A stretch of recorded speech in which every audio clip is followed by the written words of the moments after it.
अनायासे आता मकर संक्रांती आलीच बुवा. त्या दिवशी सगळे लोक म्हणतात तिळगुळ घ्या आणि फक्त तेवढ्या दिवशीच म्हणतात. पण ऐका, बोलत असताना सुद्धा खऱ्या अर्थानं तिळगुळ घ्या, गोड गोड बोला, हे तेव्हाच सक्सेस होईल. मला वाटतं बहिणीबरोबर बोलायचं असेल तर प्रेमानं बोललं पाहिजे. भावाशी बोलायचं असेल तर आपुलकीनं बोललं पाहिजे. वडिलांशी बोलायचं असेल तर मान झुकवून बोललं पाहिजे. आईशी बोलायचं असेल तर मन मोकळेपणाने बोललं पाहिजे. जगाशी बोलायचं असेल तर गोड बोललं पाहिजे.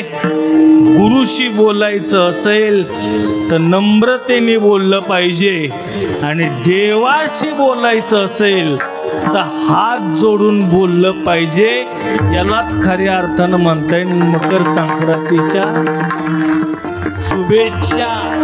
तिळगुळ घ्या आणि गोड गोड बोला.